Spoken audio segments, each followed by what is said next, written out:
And I work right here at Little Lunch Coffee, so probably seems like a time or two. I remember my set. I remember it. Yeah, you probably seem like a time or two. Shit. Are you kidding me? I just got up here.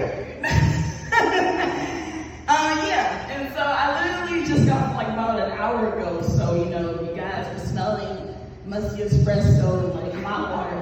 That's most definitely me. Not saying the espresso's bad, that's just my, body odor. So I won't give you guys too much of a whiff. I'll just keep my arms down.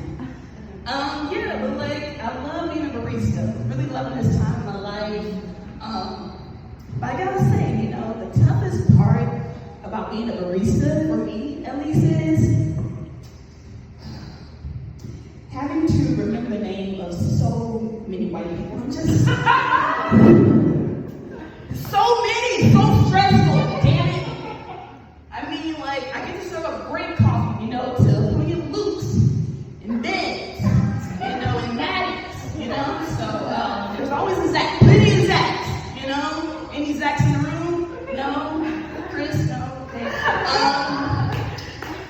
Like, even with Corey, I know and love Corey now. I can recognize him anytime. But when he comes in, like my ancestors that are living through me day in and day out, they're like, girl, that's Zach. No, he's Corey. He's Corey. He's not a Zach. Not at all. But love white people. I love white people. You all are great. Nowadays.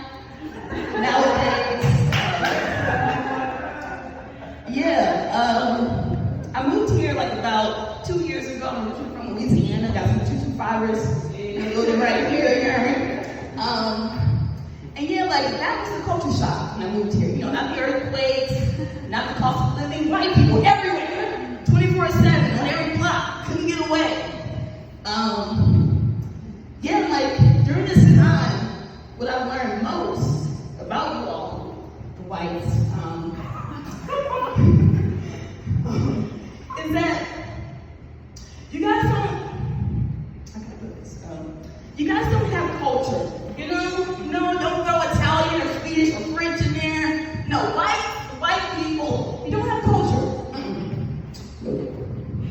You don't have traditions, you're traditional people, so for instance, black people, we have, signature hairstyles, secret family recipes passed down from generation to generation.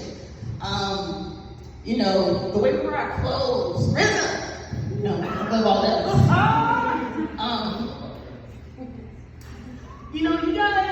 You have traditions of taking a morning jog, for the start of fall, really bringing in that season right, making sure, little Toby doesn't start doing cocaine until he's at least 10 months. I might have months. Gotta make sure he's old enough to do so.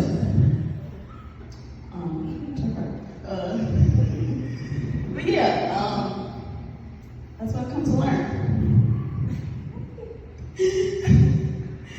I'll take the heat off you guys. That was my white set. I'm going back to the white set.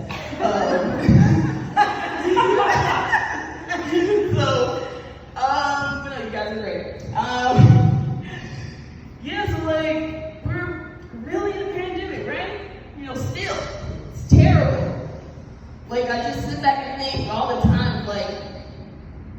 imagine if you could, see COVID, just out of literally see it, It would be so much manageable if, we could see, just smack dab in the middle of the street. In the past, we've been told to stay at home, keep your loved ones safe, quarantine, so imagine you're at home and you're looking outside your window and you see just a COVID cloud just walking up to your doorstep. And you start treating the COVID the virus like it's Jehovah's Witnesses. They come to your door and it's are you prepared for H1N1's return? And so you tell them, get down, no, they can't know we're home. No, shh. I think they're gone. No one's home. Shut up! Why would you say that? Now we're getting pamphlets of like how to stay safe and stuff. It's terrible. But yeah, I'm glad for the few laughs. It's making me really happy. Like growing up, I was like really shocked, super shocked. So like it's surprising me that I'm even doing this tonight. You know, it's like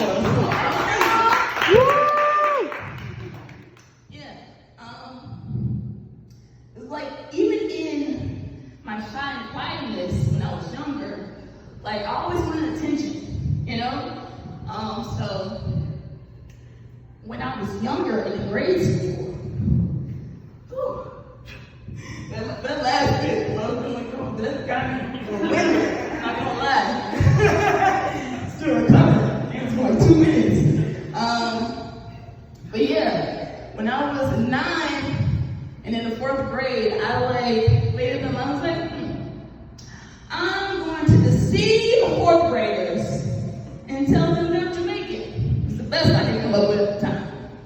And by the way, I'm like in no way Jamaican as far as I know. Until I can get, you know, here in those states to like find a roots or something that I am regular black, you know, until then. But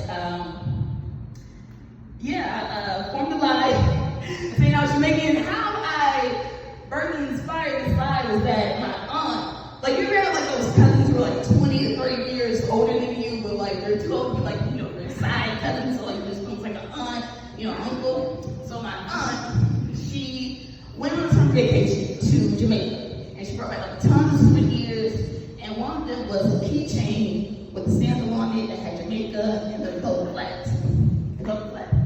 And so I took it to school, I was like, okay, use this in my advantage. And like, let the kids know I'm Jamaican, I'm interesting, and I can prove it. And so, take it to class, and I'm just like twirling it around my finger, just like a keychain by itself, no house key on another, just chain. And so, in class, and it's like at the table, like 4 or 5 of us to a table. And so I'm like,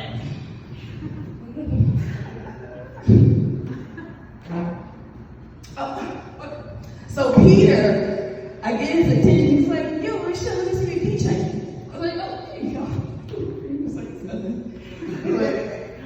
He's like, oh, wow. Did you get this from Jamaica? I was like, yeah, sure did. I'm from there, by the way.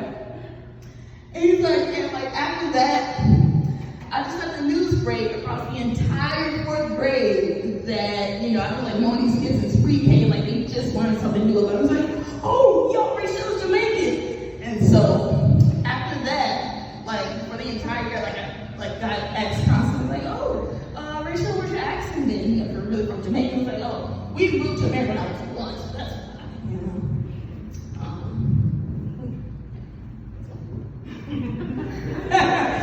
And so, I honestly forgot that I made up the lie in 4th grade. By the 5th grade,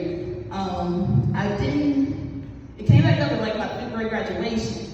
And so I didn't hear anything about this until we got back home. But my mom and grandma, they were constantly bum rushed by little 5th graders the entire day, asking them, are y'all really Jamaican? Because Rheachelle just told us last year that y'all are from Jamaica. And so my grandma, like she yelled, it was like one of the loudest times I ever heard. And she was like, why would you lie and tell those kids that you're Jamaican? And so I caught a whooping, the whole 9. And then nowadays, like I think, like, you know, like just a little bit Jamaican. Because like that whooping, like it felt very Caribbean, if you ask me. Like just downright dirty, still. You know, so. But yeah, once again, I'm Rheachelle in there, and thank you.